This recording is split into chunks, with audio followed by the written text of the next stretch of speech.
que les arts appliqués étaient concernés. Bienvenue dans la barque, vous allez voir que c'est un très beau voyage que vous allez entreprendre. En tout cas, je voudrais remercier les conférenciers, mais c'est pas moi qui les présente, ce sont vos camarades qui vont parler d'eux bien mieux que moi. Et je vais ensuite participer à cette conférence avec vous. J'espère que vous y trouverez le bonheur qu'on trouve chaque fois qu'on explore de nouveaux domaines, de nouveaux champs. En tout cas, le champ de l'imaginaire et du futur, c'est un champ passionnant.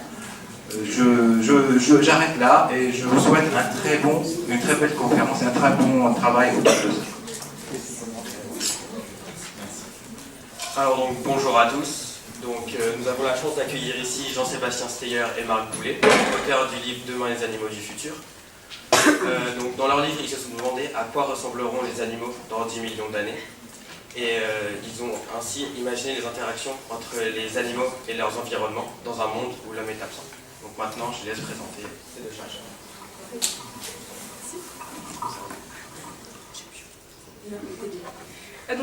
Jean-Sébastien Steyer est un paléontologue de renommée mondiale, auteur de plusieurs best-sellers scientifiques tels que La Terre avant les dinosaures.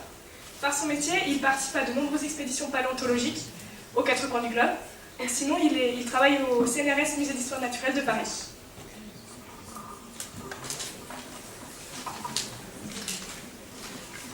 Marc Boulet est un sculpteur numérique et animalier. Il travaille sur le concept d'évolution des écosystèmes des espèces depuis 1999 et il a aussi travaillé au Muséum d'Histoire Naturelle pour la reconstitution d'espèces fossiles.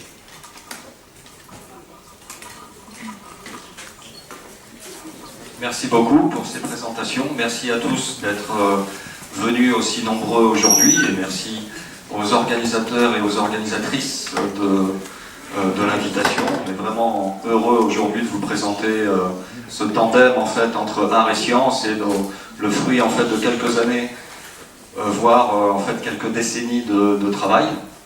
On va en fait organiser cette conférence en tandem bien sûr, et puis on va alterner entre des présentations et des vidéos. On va vous présenter pour commencer en fait une petite vidéo très médiatique qui vous montre comment les médias se sont un petit peu accaparés en fait ce concept des animaux du futur, parce que vous vous en doutez, les animaux du futur touchent en fait au climat, à l'écologie, au devenir de l'humanité, au devenir de la planète, et on souhaitait en fait par cette vidéo vous montrer comment les médias ont beaucoup apprécié et comment ils ont accueilli en fait les animaux du futur. Est-ce que vous pouvez baisser la lumière peut-être ?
Sébastien et moi, on a un planning relativement chargé, comme vous le savez. Vous avez fait vraiment des pieds et des mains pour qu'on vienne et c'est vraiment un grand merci à vous. Voilà, donc vous pouvez l'imaginer, si on vous a montré cette vidéo-là, c'est pas juste pour flatter notre ego, c'est surtout pour vous montrer qu'aujourd'hui, si on fait quelque chose, si on n'est pas relié par les médias, on n'existe pas.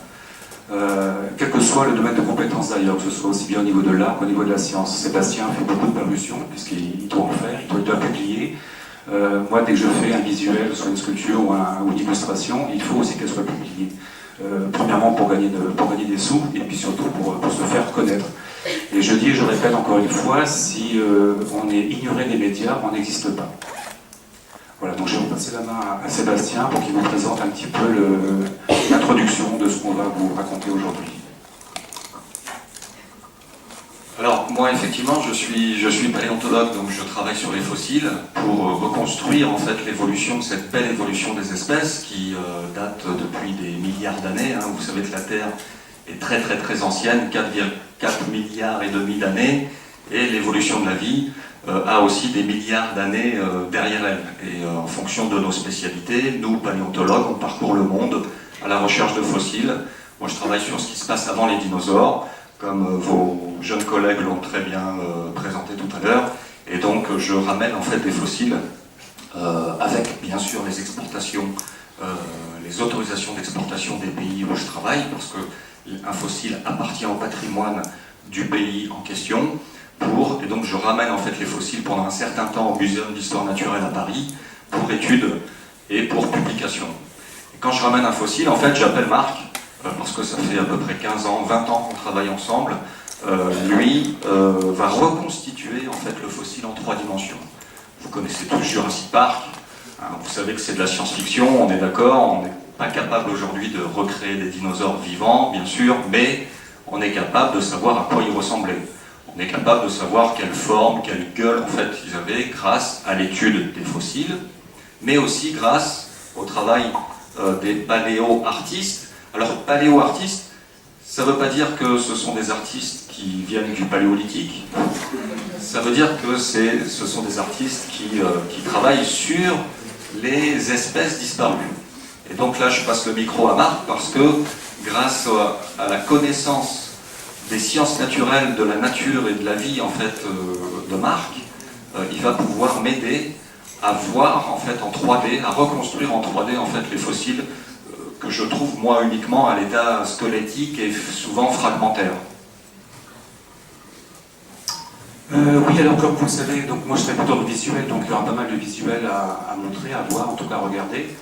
On va vous passer quelques making-of aussi sur le bouquin, c'est-à-dire tout ce qui n'est pas dans le livre et tous les travaux qui ont été faits pour aboutir au livre, et puis aussi des vidéos qui sont purement des vidéos de paléo-art, c'est-à-dire à partir en général d'éléments fragmentaires que Sébastien, ou peut-être même d'autres paléontologues me donnent, comment on doit imaginer dans un cadre scientifique l'animal dans son état et en plus dans son écosystème. Donc c'est vrai que comme Sébastien tout à l'heure vous l'a dit, lui c'est vrai qu'il sillonne les 4 coins du monde, va un peu partout. De temps en temps je l'accompagne dans des missions paléontologiques. Ça a beaucoup d'avantages. Moi j'aime énormément partir en mission paléontologique comme vous pouvez l'imaginer. Le seul problème c'est que lorsque je suis sur le terrain, je ne suis pas dans mon studio. Et comme je travaille énormément, il faut que je choisisse l'un ou l'autre. Mais c'est vrai que le fait d'être sur le terrain avec les paléontologues, ça me permet vraiment de sentir un petit peu ou d'imaginer comment étaient les écosystèmes à l'époque du Permien ou du Trias, puisque c'est vraiment la période que Sébastien étudie. Donc c'est vrai que le fait d'être sur le terrain, le fait de s'asseoir pendant 1 heure ou 2 à un endroit précis où un animal a été découvert, c'est vraiment très intéressant, très enrichissant. Et ça me permet après de me projeter dans le temps, pour après ensuite, dans mon studio, commencer à travailler sur la reconstitution, et toujours dans un cadre scientifique. Et c'est vraiment pour ça que je trouve cette conférence aujourd'hui, en tout cas ici dans ce lycée, vraiment très intéressante, puisque c'est l'adéquation entre l'art et la science. C'est-à-dire que si ce n'était que de l'art, j'aurais pu vous montrer des toiles qui n'auraient concerné que moi, alors que là je suis obligé de travailler dans un cadre scientifique. C'est-à-dire que même s'il y a une grande part d'imagination, elle est vraiment cadrée scientifiquement. C'est vraiment quelque chose sur lequel j'insiste énormément, puisque ça évite justement de faire du n'importe quoi et de partir en hors-piste. Voilà, donc peut-être on va vous montrer peut-être d'autres vidéos. Oui, on peut directement aller dans le futur et puis on vous expliquera ensuite la démarche qu'il y a derrière le futur, en sachant que, bien sûr, quand on parle du futur, en termes d'évolution des espèces, on est dans la science-fiction. Et on verra en fait tout à l'heure pourquoi.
Pas beau, hein.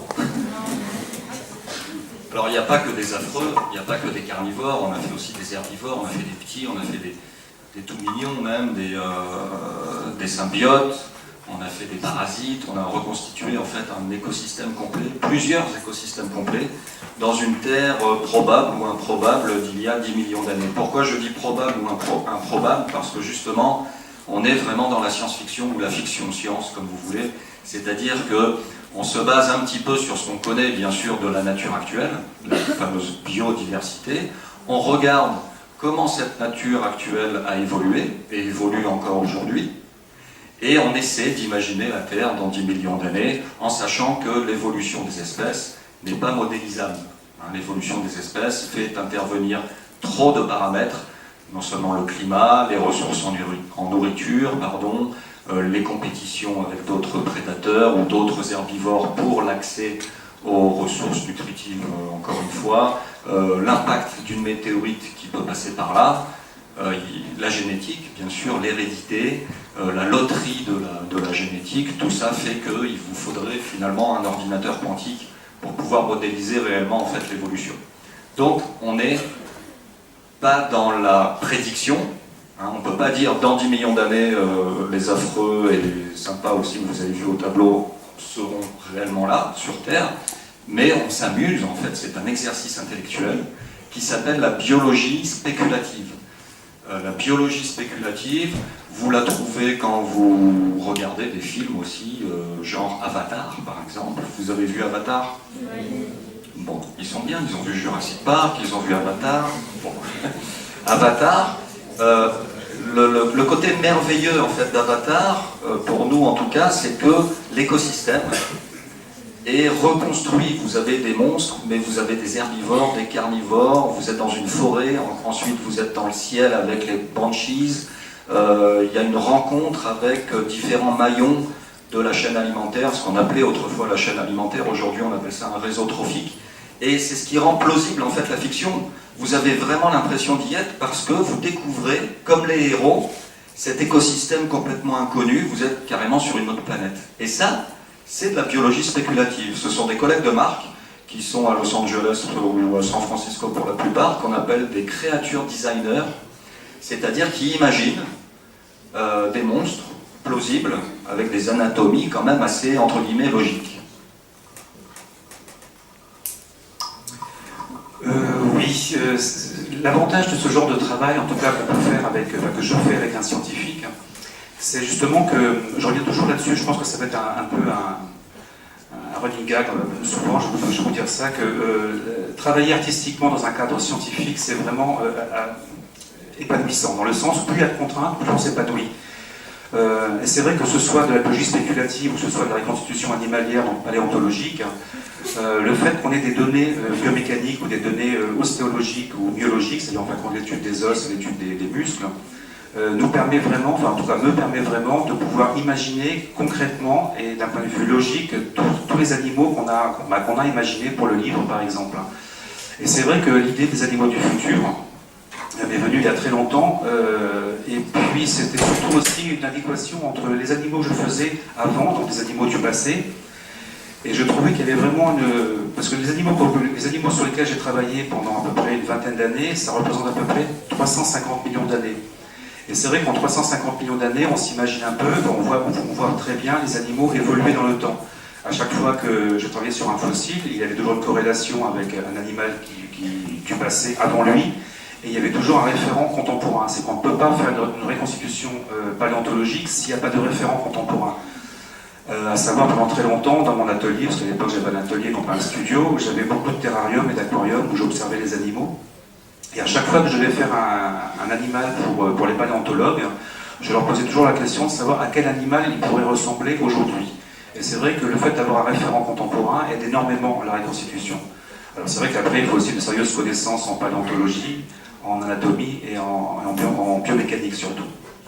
Mais c'est vrai que, donc je dis, je répète encore une fois, plus il y a de contraintes scientifiques, plus l'imagination est fertile, paradoxalement. Alors la question que vous vous posez tous sans doute, c'est mais comment on fait pour reconstruire en 3D un dinosaure à partir de fragments de fossiles? En fait, d'abord, on regarde les os qui sont en connexion les uns par rapport aux autres, on regarde si les ossements sont articulés, si la vertèbre du cou est en relation avec la vertèbre dorsale qui est elle-même en relation avec la vertèbre cervicale. On reconstitue petit à petit en fait les pièces d'un puzzle en 3D.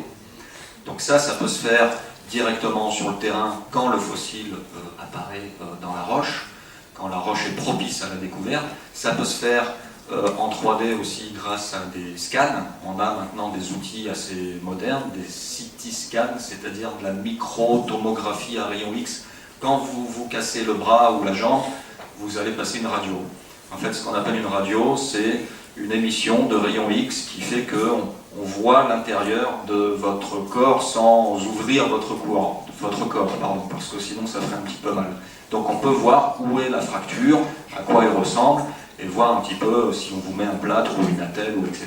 Nous, c'est la même chose, sauf qu'à la place de passer notre bras, on passe nos fossiles qu'on découvre sur le terrain, et la machine est un peu plus grosse et un peu plus puissante pour vraiment pénétrer à l'intérieur de la roche, et à l'intérieur du fossile pour étudier la structure de l'os. Après, vous allez me dire, ok, bon, ça c'est bien, mais comment on fait pour savoir si la musculature du T-Rex était plus puissante à l'avant ou à l'arrière? Eh bien, en fait, c'est simple. Un muscle, quand il est sollicité, il est ancré en fait sur l'os. Et l'os répond à cet ancrage, cette sollicitation, en développant une petite bosse naturelle, une petite excroissance naturelle qu'on appelle une apophyse. Et en fait, en fonction de la taille de l'apophyse osseuse, vous allez reconstituer le volume du muscle. Et vous faites ça pour tous les muscles du corps, et vous obtenez une silhouette de plus en plus complète en fait, de l'animal. Voilà en gros comment Marc travaille à partir des ossements que je lui amène, en fait, qui sont souvent fragmentaires. Alors, s'il manque la tête, comment Marc va reconstruire la tête? J'en sais rien. Il va se baser en fait sur un crâne dont l'espèce cousine, la plus proche bien sûr, est connue d'une manière complète, jusqu'à preuve du contraire. Donc c'est ça aussi la méthode scientifique, c'est que une reconstitution, les reconstitutions que vous allez voir aujourd'hui, et c'est une leçon de modestie aussi, peut-être que demain elles seront en partie fausses. Et peut-être que même moi, en tant que scientifique, mes scénarios sur l'origine des dinosaures, sur l'évolution de ces reptiles d'avant les dinosaures, je construis des scénarios en fonction de mes découvertes. Et souvent, une découverte va me montrer qu'il faut que je revoie un petit peu ma copie et que je retourne sur le terrain pour vraiment confirmer ou infirmer des nouvelles hypothèses de travail. Donc c'est comme ça qu'on avance. Ça s'appelle la méthode hypothético-déductive, c'est un terme barbare en fait en philosophie des sciences. Et justement en parlant de philosophie, pour faire le lien avec Marc, Il y a un philosophe qui s'appelle Nietzsche qui a écrit que le futur appartenait à celui qui a la plus longue mémoire. Et on est vraiment dans ce cadre-là au niveau du travail de Marc, parce qu'il y a 15 ans à peu près maintenant, il m'a appelé un jour en me disant « Écoute, je suis très content de faire des reconstitutions paléontologiques avec toi, mais je viens de fermer un dossier où j'ai travaillé avec un certain Dougal Dixon. » Et je passe la parole à Marc pour qu'il continue un petit peu l'histoire de la genèse des animaux du futur. Oui, donc c'est-à-dire qu'on peut prendre en 1999 ou en 2000, je pense que tout le monde était né, non? Je ne suis pas sûr. Enfin, bref. Oui. Donc j'ai eu cette idée-là, c'est-à-dire que j'avais travaillé quelque temps sur un film en image de synthèse, donc avec Dougal Dixon, donc, qui est le père de la biologie spéculative. Et j'ai travaillé 2 ans sur cette production-là, et donc Dougal Dixon a fait des croquis sur les animaux de son futur. Et c'était une projection en 80 millions d'années. Et à l'époque, moi je travaillais au Muséum d'histoire naturelle, et cette production-là cherchait un sculpteur animalier, un anatomiste, donc ils sont venus me voir. Et puis, ayant lu les bouquins de Dougal Dixon, j'ai tout de suite sauté sur l'occasion, et j'ai signé pour 2 ans dans cette production-là. Et ce qui était intéressant, c'est-à-dire que lui, en fin de compte, me donnait ses croquis, ses idées, donc en tant que créatif de ses propres bestioles. Et moi, je devais les remanier au niveau du dessin, pour qu'elle soit biomécaniquement viable et qu'elle soit un peu plus crédible, parce que bon, il a beau être géologue et le père de la biologie spéculative, il n'était pas du tout dessinateur. Donc je vais remanier ces animaux-là, les adapter et ensuite en faire des sculptures pour tout le suivi de la chaîne de production pour ce film. Et à la suite de ça, donc le film a été un succès, surtout au Japon, parce que c'était pour les Japonais. Et donc je suis resté un peu sur ma faim parce que je trouvais l'idée vraiment très intéressante, le fait de pouvoir se projeter dans le futur, mais tout en ayant des bases scientifiques. Encore une fois, je reviens là-dessus. Et ça fait son chemin, et puis en 99, donc j'ai commencé à crobarder quelques-uns, et je me rendais vite compte que seul je ne peux pas faire grand-chose si justement je n'avais pas un conseil scientifique, un cadre scientifique, je reviens encore une fois de plus dessus. Et donc c'est là où j'ai appelé Sébastien, qui lui était en post-doc, je crois, à Prague. Et je lui ai demandé, j'écoute Seb, là j'ai une idée, mais seul je ne pourrais rien faire, donc est-ce que tu veux bien m'accompagner sur ce projet-là? Je ne sais pas du tout ce que ça allait devenir, en tout cas à l'époque je ne savais pas du tout ce que ça allait devenir un livre, et tout de suite il m'a dit oui, on a commencé à travailler, donc lui étant à Prague, moi étant dans le sud de la France à cette époque-là, donc on s'envoyait, on s'échangeait des croquis comme ça, donc ça a duré quelques temps, et puis après il y a un ami écrivain, Bernard Werber, qui m'a dit écoute là tu as vraiment une bonne idée, tu devrais en faire un livre. Je lui ai dit, écoute, moi je suis pas du tout écrivain, enfin, c'est pas du tout mon truc, donc on en a reparlé avec Sébastien, donc Sébastien s'est mis à l'écriture, où il a scénarisé le livre que pour certains vous aurez peut-être lu, et donc cette aventure a duré 15 ans. Donc on a travaillé pendant 15 ans sur les animaux du futur. Alors quand je dis 15 ans, c'est 15 ans dans le temps, mais en temps effectif, Sébastien a travaillé un peu moins de 15 ans parce que lui il a un vrai métier, il est au CNRS. Moi je suis un artiste, donc je n'ai pas de vrai métier comme vous le savez. Bon, c'était facile, mais bon, il fallait bien que je la fasse. Je pense qu'en temps effectif, j'ai dû travailler 3 ans effectifs sur 15 ans. Voilà. Et le bouquin est sorti, et donc après vous connaissez plus ou moins la suite, ne serait-ce que par rapport au relais médiatique, et puis ne serait-ce que notre présence ici pour pouvoir parler justement de l'art et de la science. On peut enchaîner, sauf si vous avez des questions à ce temps-là du parcours, de la conférence. Pas de réaction, n'hésitez pas, hein, on est entre nous.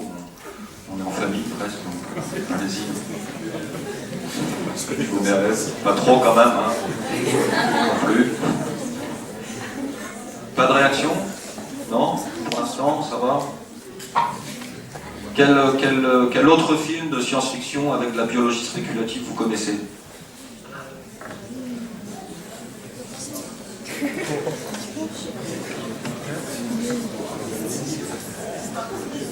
Personne n'a vu Alien? Qui connaît Alien? Personnellement. Personnellement. Alors Alien est intéressant, justement entre art et science, on est en plein dedans, parce que Alien, je vais repasser le micro à Marc, parce qu'en tant qu'artiste, il connaît la genèse justement du monstre Alien, qui avant d'être un monstre horrible, au niveau biologique même, on va en reparler, est aussi une œuvre d'art. Oui, donc Alien, pour moi, c'est vraiment la référence en la matière. Enfin, ceci dit, par rapport aux animaux qu'on peut créer, par rapport au film de science-fiction, pour moi, il n'y en a vraiment que deux qui sont vraiment au-dessus du panier, c'est Alien, bien sûr, et Predator. Voilà, tout le reste, après, étant un petit peu de la fantaisie ou des chimères. Ce qui est intéressant avec Alien, c'est que Alien a été donc, pensé, a été créé par un artiste plasticien qui s'appelle Giger, qui est mort il n'y a pas longtemps d'ailleurs. Et c'est vrai que cet artiste-là m'avait déjà interpellé à l'époque où j'étais un jeune artiste, donc à l'époque où j'avais un jeune pas de travail, quoi. Et j'étais vraiment fou de ce que faisait cet artiste-là. C'était vraiment extrêmement intéressant, c'était ça sortait un peu de l'ordinaire, c'était vraiment très particulier. Bon, un peu dark, un peu noir, mais vraiment très particulier. Et le jour où le film Alien est sorti, donc évidemment je suis allé le voir, et j'étais vraiment dépité dans le sens où je me suis dit, si lui a pu faire ça, je vois vraiment pas ce que je peux faire après, quoi. C'était vraiment difficile de trouver quelque chose d'original après cette création artistique qui pour moi est vraiment au-dessus du panier et qui est une synthèse de tout et qui ressemble à rien. Donc ce mec-là s'est enfermé pendant plusieurs mois dans un hangar avec des tonnes d'os.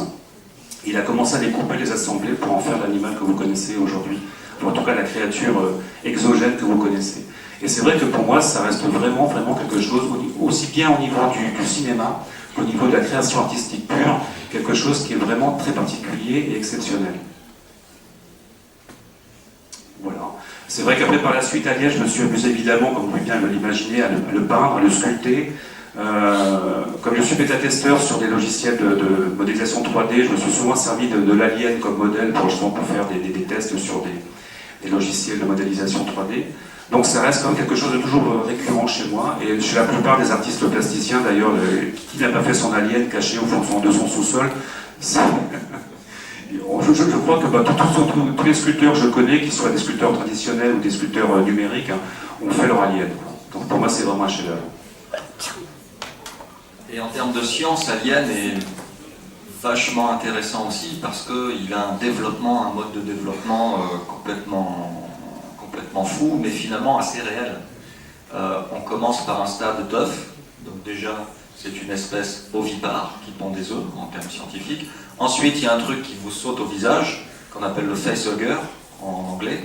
C'est un ectoparasitoïde en jargon scientifique. Ça veut dire quoi? Ça veut dire que c'est un parasitoïde. C'est pas un parasite, Alien, parce que l'hôte est mort à la fin du développement. Et quand l'hôte meurt à la fin du développement chez un parasite, ça s'appelle un parasitoïde. C'est une petite différence en fait scientifique, mais ensuite il y a un stade entoparasitoïde, typique par exemple des insectes. Beaucoup d'insectes en fait ont ce mode de reproduction. Et puis ensuite le chestbuster, l'espèce de mini-alien, éclate la cage thoracique. Enfin bref, je vous passe parce que je vais vous couper l'appétit, mais Alien regroupe en fait tout ce qu'il y a de plus, excusez-moi du terme, mais dégueulasse en termes de biodiversité actuelle et passée, parce qu'il a des attributs un petit peu morphologiques de dinosaures, avec aussi des griffes, avec une espèce de tête difforme, vraiment allongée vers l'arrière, donc il est vraiment très intéressant en termes d'anatomie et de morphologie. Alors, on peut continuer à vous présenter justement ces travaux des animaux du futur, en vous montrant peut-être une autre petite vidéo sur les animaux du futur, ou une reconstitution en fait sur d'autres espèces. Sur les animaux du futur, on va y revenir parce que c'est pas la doc qui manque, c'est pas l'iconographie, c'est pas les illustrations qui manquent, il y a vraiment ce qu'il faut. Non, ce que j'aurais voulu, parce qu'on aurait voulu vous montrer aussi, c'est avant de faire les animaux du futur, tout le travail qui est fait par ailleurs, sur tout ce qui est justement paléo-reconstitution. C'est comment on peut reconstituer à partir d'une boule. Bon, évidemment, c'est une boule numérique, mais ça peut être une botte d'argile. Comment, à partir de données scientifiques, on peut justement reconstituer l'animal. L'animal que je vais vous montrer, c'est un animal que Sébastien a trouvé au Maroc, dans l'Argana, avec une bande de jeunes justement qui avait 16 ans, je crois, c'était ça. Sébastien est parti au Maroc avec une... tu vas en parler, ce sera mieux. Dans ces espèces de zones en fait, que je quadrille de par le monde pour explorer en termes de paléontologie, il y a effectivement le Maroc, le sud marocain, entre Marrakech et Agadir. En gros, on est au bord de la jolie chaîne de montagnes qui s'appelle le Haut Atlas occidental, et on est dans un bassin sédimentaire qui à l'époque en fait a capté pas mal de sédiments. À l'époque, c'était il y a 250 millions d'années environ. Et donc nous, avec les collègues marocains et d'autres collègues français, et Marc de temps en temps aussi, on prospecte en fait cette vallée-là, qui est une vallée magnifique, qui s'appelle justement la vallée de l'Argana, parce qu'il y a des arganiers, ces espèces d'amandiers, on va dire, qui sont connus soit dans la cuisine, soit dans les cosmétiques. Et donc on prospecte ces terres rouges-là à la recherche de fossiles importants qui vont éclairer, qui vont ouvrir une fenêtre nouvelle sur l'évolution des espèces juste avant les dinosaures. Parce que là on est à moins 250 millions d'années, les dinosaures apparaissent à peu près à moins 230 ou 240 millions d'années, donc on est quand même 10 millions d'années avant les dinosaures. Ça nous paraît énorme, nous, 10 millions d'années, mais le million d'années en termes de paléontologie, c'est l'unité de temps. En fait. Un petit peu comme le milliard d'années, où l'année-lumière est l'unité de distance, plutôt chez les collègues astrophysiciens. Donc on prospecte en fait au Maroc, et il y a quelques années, j'ai été accompagné avec des jeunes, dans le cadre d'une mission pédagogique, des jeunes, une dizaine de jeunes en fait, qui sont venus m'accompagner avec des professionnels aussi de l'encadrement pédagogique, et on a organisé une mission de terrain, scientifique et pédagogique, et les jeunes en question ont découvert, et ça c'était un petit peu la cerise sur le gâteau, ils ont découvert quelques eaux qui affleuraient en surface, et on a pris le point GPS, on a utilisé un petit peu la technique classique, et puis on a sorti les pinceaux, surtout quand on voit des esquilles osseuses qui apparaissent en surface de la roche. On prend, c'est comme les archéologues en fait, hein, sauf que nous on travaille sur l'évolution des espèces, on ne travaille pas sur l'évolution des civilisations, mais c'est exactement les mêmes technologies, c'est-à-dire on sort le pinceau, très très haute technologie, on brosse, et puis on regarde en fait si l'ossement est connecté à un autre os, etc. Et ensuite on fait un chantier de fouilles, c'est-à-dire qu'on quadrille la zone, plus précisément, on va faire un trou, une tranchée en fait tout autour du squelette plus ou moins complet pour extraire en fait le squelette, mais dans sa gangue rocheuse, dans la roche en fait. Donc une fois que la tranchée est faite, on va recouvrir cette bosse là qui contient donc la roche et le fossile, on va recouvrir ça de papier humidifié, journal ou papier toilette, et puis ensuite une couche de plâtre pour bien solidifier en fait le cocon qu'on va transporter ensuite au laboratoire de Marrakech, ou au laboratoire à Paris, ou au laboratoire au Cap, en fonction des spécialités, en fonction du contenu, etc.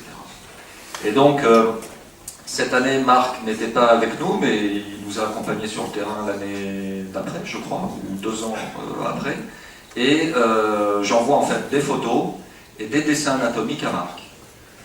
Et pendant une semaine ou 2, ou un certain temps, on va dire, j'ai pas trop de nouvelles, et je sais qu'il engrange en fait les données, il s'inspire aussi de beaucoup de documentaires, il l'a dit, alors il a des vivariums, des terrariums chez lui en pagaille, mais il a aussi une belle banque de données, de documentaires animaliers, où là, chez lui, il va essayer de s'inspirer, de s'imbiber de données aussi sur les espèces vivantes. Et voilà la synthèse que Marc va vous présenter justement sur cette espèce de proto-dinosaure. J'aime pas trop le terme proto-dinosaure, c'est un pareiasaure, on peut utiliser le vrai terme. Alors ça sonne un peu comme dinosaure, mais ce n'est pas un dinosaure, c'est un gros reptile herbivore dont il ne faisait pas très bon se frotter d'ailleurs. Alors là, on va vous montrer donc la vidéo qui consiste à partir de rien de faire une Arganaceras, donc l'animal que Sébastien a trouvé avec les adolescents. Et comme Sébastien vous l'a dit, donc je parle de très peu d'éléments fossiles, en tout cas pour cette bestiole, il n'y en avait pas tant que ça. Et donc après, c'est vrai que j'ai un travail assez autistique dans le sens où je m'enferme vraiment chez moi et il faut vraiment que je puisse faire quelque chose, donc imaginer quelque chose avec le peu d'éléments que j'ai. Donc là, j'ai coupé le son parce que je vais peut-être essayer de vous commenter un petit peu ce qui se passe. Donc en général, j'utilise systématiquement un logiciel qui sert à faire la plupart des effets spéciaux qu'on connaît aujourd'hui. C'est que tout à l'heure, Sébastien vous parlait d'Avatar, par exemple, mais la plupart des personnages ou des monstres que vous voyez aujourd'hui au cinéma sont modélisés avec ce logiciel-là. Donc j'ai la chance d'être bêta-testeur sur ce logiciel-là, ce qui me permet aussi de pouvoir l'affiner par rapport à mes besoins de sculpteur. Donc en général, je parle souvent de ce genre de choses. Bon, maintenant le logiciel a un petit peu évolué, ça c'est une vidéo qui a 3 ans, mais ça me permet en fin de compte de commencer à poser toutes mes bases au niveau du squelette. Donc c'est vrai qu'avant de faire ça, il faut déjà que j'ai étudié le squelette, qu'on en ait discuté avec Sébastien, pour savoir exactement où sont les phalanges, l'humérus, l'omoplate, etc., etc. Essayer d'avoir aussi les proportions exactes. Et une fois que j'ai cette trame de base, je commence après à faire la sculpture en mettant les muscles profonds, superficiels, grossiers, etc., etc. Donc c'est un travail qui paraît comme ça assez rapide. Alors il peut l'être si en amont j'ai travaillé très longuement la bestiole. C'est-à-dire qu'un truc comme ça, si vraiment je l'ai en tête, et si vraiment je suis d'accord avec les scientifiques, et si eux sont d'accord avec moi aussi, la sculpture peut se faire très rapidement. Ça, je pense que c'est une sculpture que j'ai dû faire en quelques jours, mais avant j'ai dû y réfléchir facilement plusieurs semaines. Donc je vais avancer un peu parce qu'on ne va pas tout se la faire. Donc ça en général, c'est le genre de sculpture que je montre dans les écoles de cinéma où je donne des cours, justement pour expliquer aux jeunes qui veulent faire des effets spéciaux comment on fait une sculpture à partir de données scientifiques en l'occurrence. Parce que ce soit des monstres, que ce soit des animaux préhistoriques ou même du futur, rien ne peut être fait si on n'a pas une parfaite connaissance de l'anatomie de l'animal qu'on veut sculpter. L'intérêt de la sculpture par rapport à ça, et la sculpture animalière par rapport à la sculpture humaine, c'est que l'anatomie humaine, c'est un peu comme les tables de multiplication. Quand vous les connaissez, c'est pour la vie entière et ça ne changera jamais. La sculpture animalière, d'un animal à l'autre, ça change tout le temps. Donc il n'y a pas deux fois la même anatomie. Donc pour moi, ça a beaucoup plus d'intérêt. Donc c'est quelque chose qui se travaille exactement comme de l'argile. C'est au lieu d'avoir un couteau et puis une éponge pour travailler l'argile, j'ai un couteau virtuel et puis une éponge virtuelle pour travailler le pixel. Et c'est exactement pareil. L'avantage de ce genre de technologie, c'est qu'il n'y a pas d'atelier à gérer, il n'y a pas d'assistant à gérer, il n'y a pas de stock à gérer, et puis c'est meilleur pour la santé. Parce que la sculpture, c'est quand même assez dangereux, mine de rien. Donc voilà, donc ça c'est jusqu'à l'état final, donc les écailles aussi.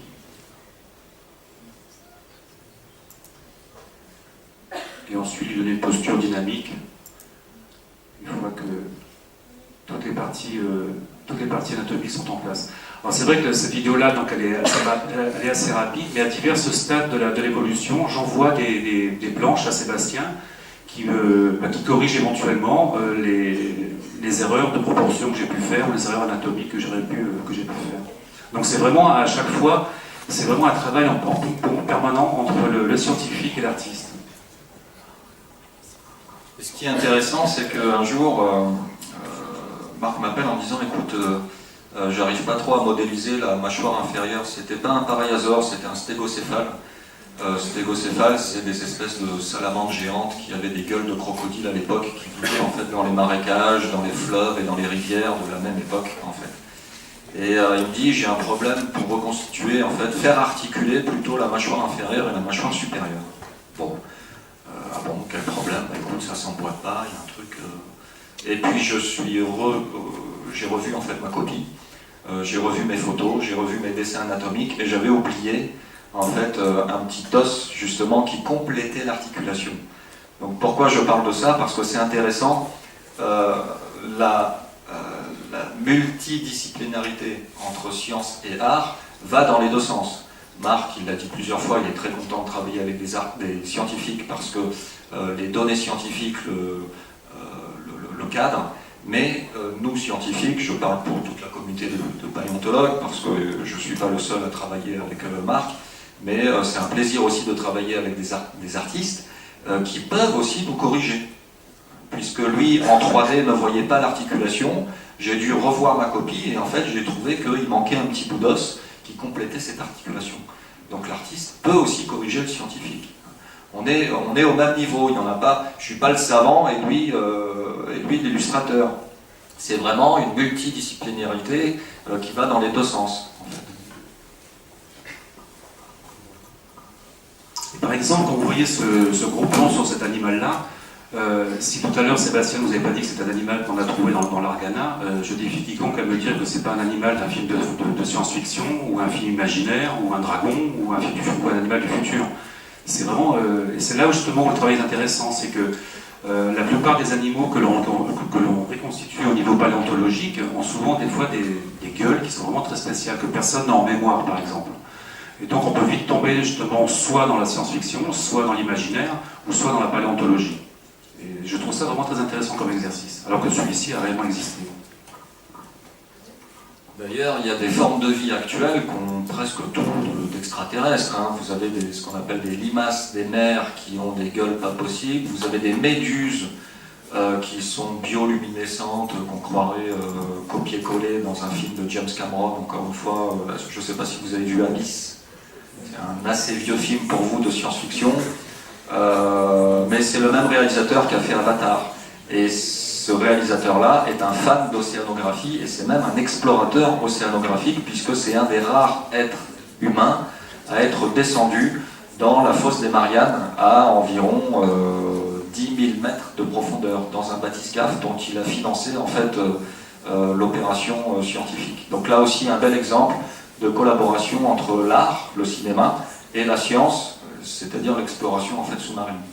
Bref, tout ça pour dire qu'il y a des animaux qui nous paraissent extraterrestres dans la biodiversité actuelle ou dans la biodiversité passée, parce qu'elles ont des gueules, pour reprendre le terme de Marc, assez impressionnantes.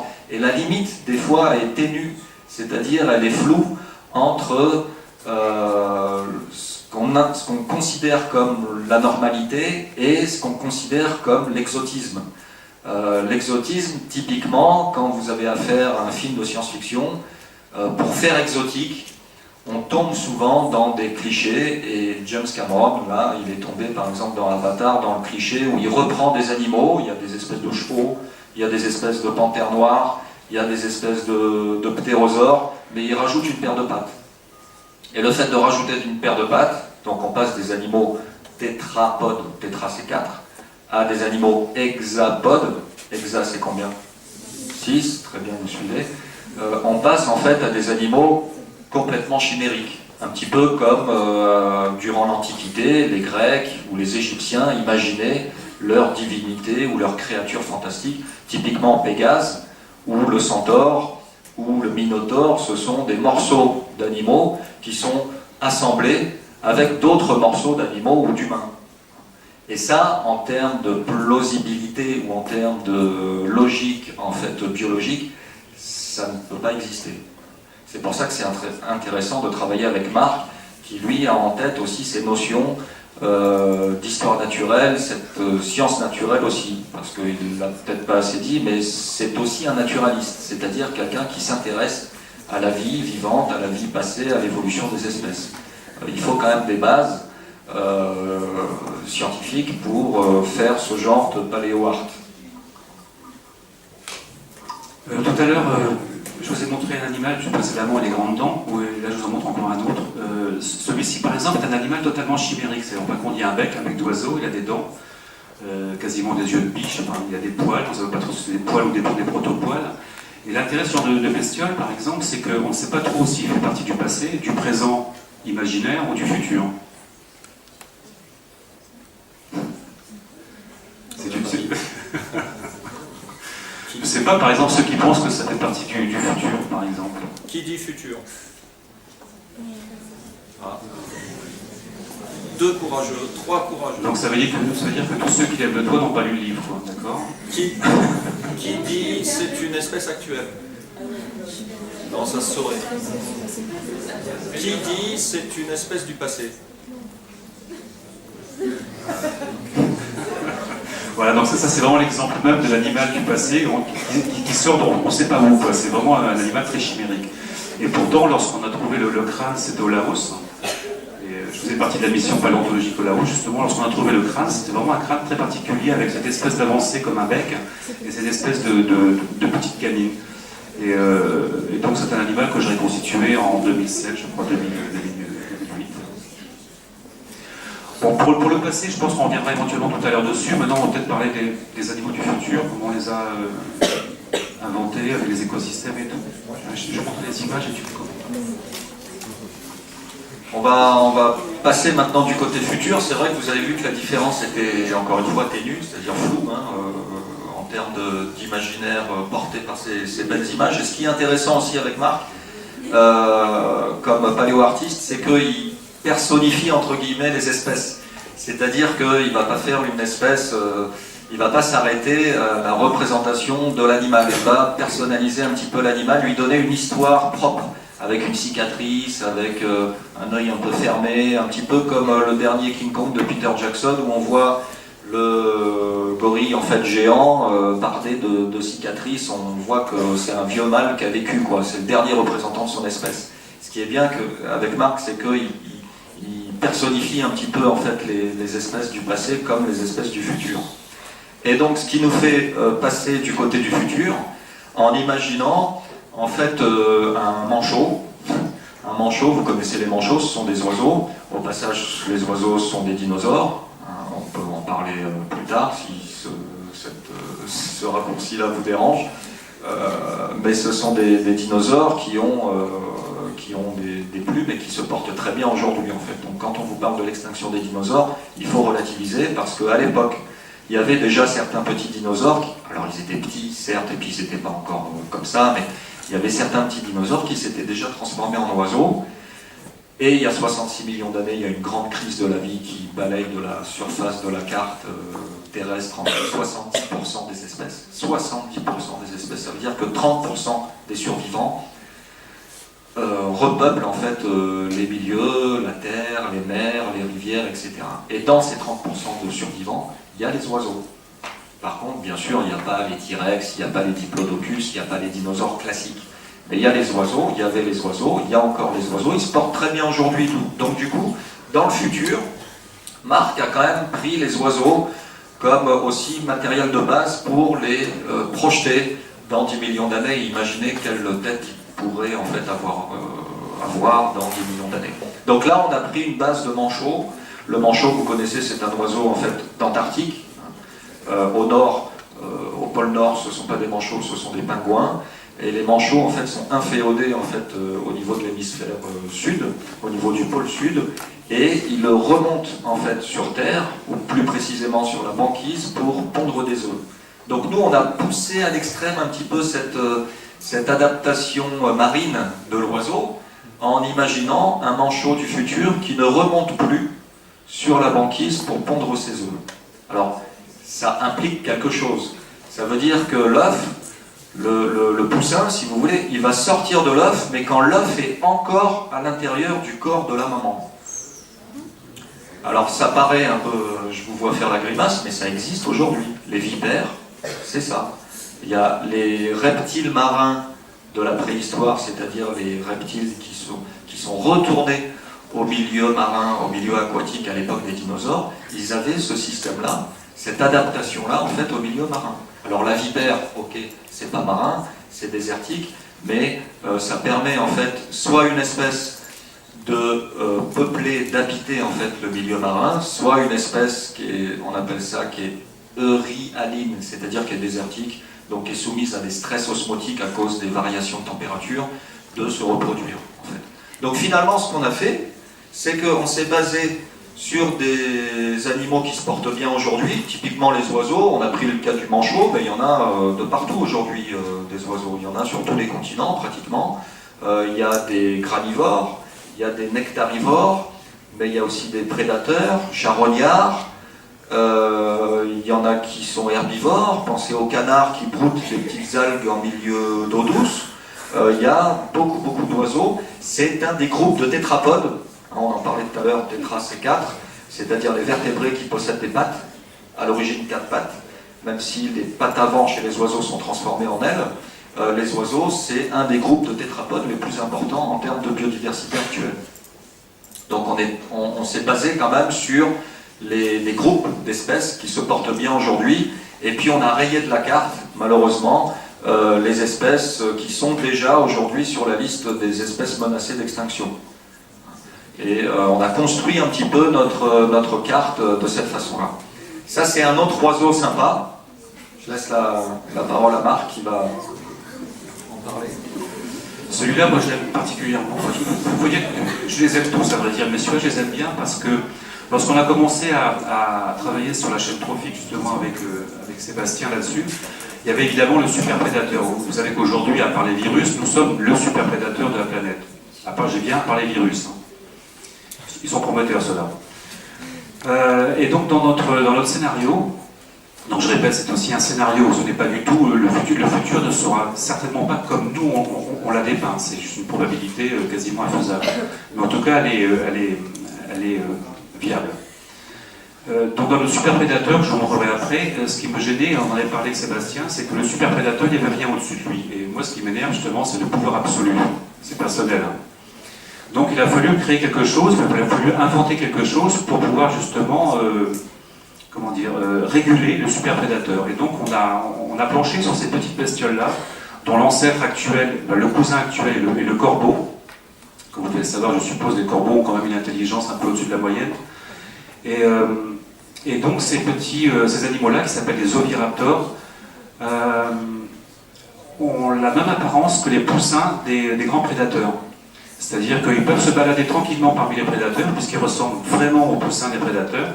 Mais leur particularité à ces oviraptors, justement, c'est que leur mets de choix, ce sont les œufs. Donc ils mangent les œufs des prédateurs. Et après ils se sauvent en courant tranquillement. Et voilà. Donc là vous avez un couple, ça devait être pendant la Saint-Valentin que j'ai dû la faire celle-ci. Et donc où le mâle a un œuf qu'il a chopé et qu'il est fier de montrer à sa femelle. Quoi. Voilà. Pour la petite histoire des corbeaux, en fait, moi mon bureau donne sur ce beau jardin des plantes dans lequel je travaille, et le soir, des fois, je reste assez longtemps à mon travail pour avancer dans les publications scientifiques, et en regardant par la fenêtre, quand le jardin des plantes à Paris est fermé, c'est envahi de corbeaux. Et les corbeaux sont vachement intelligents, ces corbeaux-là, cette population-là en tout cas, parce que depuis les attentats, les sacs poubelles sont transparents. Il y a un mâle dominant qui va derrière, sous en fait les poubelles, qui regarde le contenu des poubelles. Quand il voit, il y a un McDonald's en fait au début de la rue, malheureusement, pour les odeurs en tout cas. Quand il voit une boîte, un carton en fait d'hamburger, il déchire par la base en fait le sac poubelle qui tombe, et ensuite il y a deux autres mâles qui viennent ouvrir d'un coup de bec la boîte, et puis ensuite ils picorent les restes de frites ou les restes de burgers ou les restes de salade, et ils passent d'une poubelle à l'autre. Et un soir j'ai vu ça, j'étais scotché, j'ai raconté cette anecdote à Marc, qui m'a dit très bien, on va faire des corbeaux du futur qui seront plus malins que les autres, qui vont bouffer en fait les œufs du super prédateur. Et pourquoi on a mis en fait des espèces entre guillemets intelligentes? Parce que nous, en tant qu'espèce humaine, on n'est pas forcément plus intelligente que les autres non plus. Tout dépend de la notion d'intelligence qui n'a rien à voir avec la taille du cerveau forcément. Pensez par exemple aux termites ou aux insectes sociaux qui sont constructeurs, qui sont capables de faire des fourmilières ou des termitières super complexes et super belles en fait, hein, qui ont presque tout des cathédrales ou d'autres édifices. Eh bien, on a placé aussi dans notre futur probable ou improbable des espèces intelligentes pour montrer aussi que l'intelligence n'est pas le propre de l'homme, d'une part, et que l'évolution ne s'arrête pas non plus à l'espèce humaine. Alors, Marc nous a montré voilà, le corbeau malin du futur qui régule les populations de superprédateurs du futur. Voilà la tête d'un super prédateur. Je lui laisse la parole. Oui, ça c'était... alors aujourd'hui, son cousin actuel à celui-ci, c'est le perroquet, parce qu'on s'est aperçu, Sébastien et moi, que les psittacidés, à savoir la famille des perroquets, ont toujours pareil, ont une façon de communiquer qui est extrêmement développée, contrairement à d'autres animaux. Et aussi une agilité sur la construction, sur le fait de pouvoir gérer des problèmes simples comme un enfant de 3 ans ou de 5 ans. Donc on s'est dit que ces animaux-là auraient vraiment une bonne tête de gagnant dans 10 millions d'années. Donc on a commencé à travailler sur cet ordre-là, sur ce genre-là. Et on a développé donc tous les animaux, certains animaux, en tout cas les prédateurs, en partant comme base donc, du perroquet actuel. Donc ça c'en est un. Qui s'appelle le boiseillis, celui-ci, ou le rex, je crois que c'est le rex celui-ci, et celui-ci surtout inféodé au milieu forestier. Donc comme les animaux actuels, on essaie aussi de travailler sur le dimorphisme sexuel, donc les mâles en général, je suis désolé, mais bon, ça, à chaque fois ça fait pareil, mais je suis pour rien, sont beaucoup plus colorés que les femelles. Donc ça c'est le mâle, c'est juste pour des parades nuptiales tout simplement. Et voilà la femelle.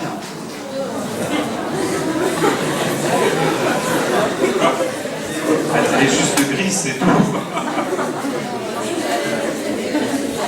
Je la trouve sympa quand même.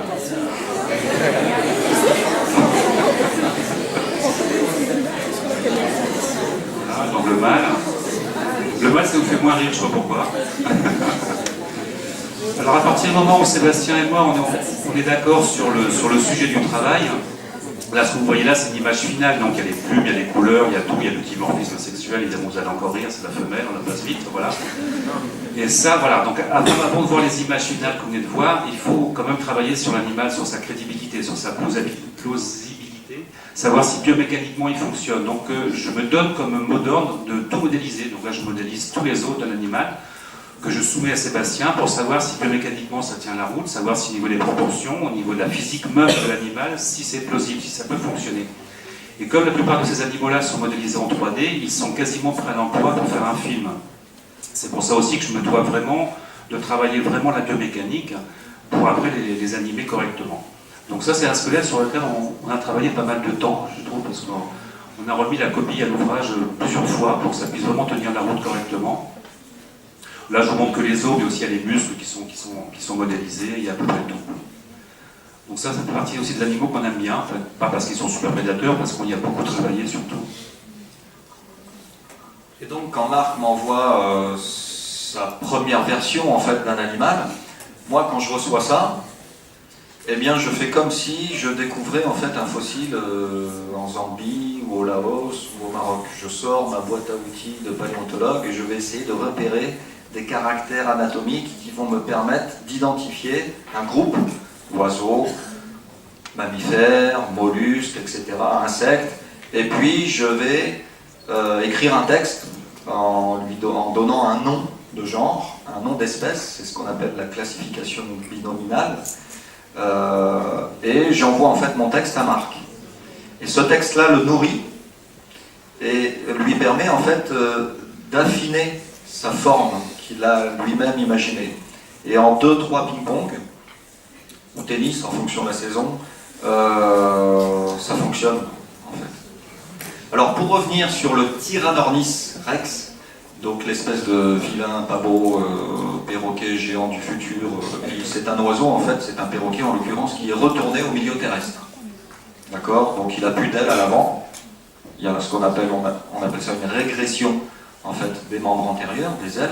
Est-ce que vous connaissiez des oiseaux terrestres? L'autruche, très bien. Est-ce que vous connaissiez des oiseaux terrestres qui n'ont plus d'ailes, ou presque plus d'ailes? On en voit rarement dans les parcs animaliers en France. Le kiwi, qui a dit le kiwi? Quelle savante, bravo. Le kiwi, alors le kiwi, ok, c'est un fruit, d'accord, c'est bon, mais c'est aussi un petit oiseau avec, qui est tout petit, enfin qui est grand de la table là, jusque comme ça à peu près, avec un super long bec, et qui vit en Nouvelle-Zélande, on appelle ça une espèce endémique, en fait, qui est retrouvée isolée sur cette grande île, la Nouvelle-Zélande, hein, pas très loin de l'Australie, et qui a colonisé ou qui s'est mis à peupler en fait les écosystèmes forestiers. Ça vit dans les forêts en fait là-bas, et ses ailes ont régressé au cours de l'évolution. Donc on a appliqué, entre guillemets, ce processus-là qu'on observe au cours de l'évolution du kiwi à un perroquet géant du futur que j'ai appelé Tyrannornis. Ornis, ça veut dire oiseau en grec, et tyran, c'est comme Tyrannosaurus. Et puis on a repris l'espèce Rex, c'est le roi, mais il y a l'espèce Boisei. C'est ça qui est intéressant aussi, c'est qu'une fois qu'on a validé l'espèce et le genre avec Marc, c'est que Marc va réfléchir à plusieurs morphes, c'est-à-dire plusieurs formes de vie qui vont être inféodées à différents écosystèmes. Vous avez la forme désertique, la forme forestière, la forme parfois aquatique, et du coup en fait on a des écosystèmes quasi complets avec leurs méchants prédateurs, leurs gentils herbivores, mais aussi leurs parasites, etc. C'est vrai que lorsqu'on a commencé à travailler sur ce sujet-là, c'était pas le tout de commencer à faire des animaux par-ci par-là, de faire un perroquet du futur, de faire un corbeau du futur, et tout ça. Il fallait aussi qu'on puisse les mettre dans un véritable décor. Et là, c'est vrai qu'on a pas mal penché là-dessus aussi, on s'est demandé quelle configuration la Terre pourrait avoir au niveau géographique, au niveau géologique, pardon, quelle configuration la Terre pourrait avoir dans 10 millions d'années. Alors c'est vrai que là, je vais employer un mot que Sébastien adore, c'est la tectonique des plaques. Chaque fois que je dis ça, il en fait un cours entier. Donc, et donc on a essayé de réfléchir à quelle configuration, justement, donc, par rapport à cette fameuse tectonique des plaques, la Terre pourrait avoir dans 10 millions d'années. Alors il s'avère, après recherche et études, qu'elle serait pas tellement différente de celle qu'on connaît aujourd'hui. Ça, je pense que je vais laisser en parler parce qu'il va s'en faire un plaisir. Mais une fois qu'on avait ce décor-là, cette scène, après on pouvait commencer à placer les animaux pour créer après tous les écosystèmes à proprement parler. C'est finalement, en fait, c'est pour ça que ça plaît, la seule ou une des rares bases un peu scientifiques qu'on a utilisées dans ce scénario-là. Parce que l'évolution des espèces, encore une fois, on ne peut pas la modéliser. D'accord ? Le climat non plus, à plus de 10 millions d'années, on ne sait même pas si on sera en période glaciaire ou interglaciaire. Vous savez peut-être aussi que le pôle magnétique s'inverse au cours du temps. Les pôles magnétiques s'inversent au cours du temps. Là, on est dans une période dite normale, c'est-à-dire que le nord magnétique correspond grosso modo au nord géographique. Mais de temps en temps, la boussole géante, la Terre, ça s'inverse. Ça s'inverse, alors il y a une espèce de cyclicité, c'est pas vraiment une période, mais c'est plusieurs millions d'années. Vous pouvez dormir sur vos deux oreilles parce qu'à chaque inversion de la géosphère, en fait, on observe un certain nombre d'extinctions d'espèces. Pourquoi ? Parce que quand cette enveloppe magnétique s'inverse, elle est un petit peu chamboulée et du coup il y a des rayons solaires, des vents solaires ou des rayons qui viennent de l'espace qui sont ce qu'on appelle mutagènes, c'est-à-dire qui génèrent en fait plus de mutations que d'habitude, qui pénètrent en fait la surface de la planète. Donc en fait il reste quoi ? Il reste la tectonique des plaques. J'ai combien de temps, Marc ? 3 secondes. Parce que je peux en parler pendant 1 heure. Marc adore la tectonique des plaques. La tectonique des plaques, c'est quoi ? C'est Paul Éluard, je crois, qui disait que la Terre est bleue comme une orange. Joli comme image. Et bien, gardez l'image de l'orange dans votre tête et concentrez-vous sur la peau d'orange. Cette peau d'orange, cette peau de la planète, en fait, c'est ce qu'on appelle la croûte terrestre. Et cette croûte est composée d'une mosaïque de plaques. D'accord ? Ça, vous le savez. Mais c'est pas que les continents. En fait, la plaque africaine contient le continent africain, mais toute une partie des océans tout autour de l'Afrique. D'accord ? Et tout ça, ça bouge. Alors, quand deux plaques s'écartent, qu'est-ce que vous avez ? Un océan, et quand deux plaques se rencontrent, une chaîne de montagnes. Ça s'appelle l'orogénèse. Ils sont très bons. Et donc, en fait, on sait reconstituer ces mouvements des plaques les unes par rapport aux autres. C'est ce qu'on appelle la tectonique des plaques. C'est ce que Wegener, à l'époque, au siècle dernier, appelait la dérive des continents. Bon, il s'était un peu planté parce que lui, il pensait que c'était que les continents qui flottaient comme des gros glaçons sur des océans. Alors que les plaques contiennent aussi le socle des océans. D'accord ? Donc c'est pas tout à fait le même modèle. Mais tout ça, ça bouge. Alors vous allez me dire, oui, mais nous, on n'a jamais vu une tectonique évoluer ou une plaque bouger par rapport à une autre. Quelque part, vous l'avez déjà vu ou entendu, c'est ce qu'on entend souvent à la télé ou à la radio quand on parle de tremblement de terre. C'est de l'énergie en fait qui est relâchée au niveau justement de la jonction entre les plaques.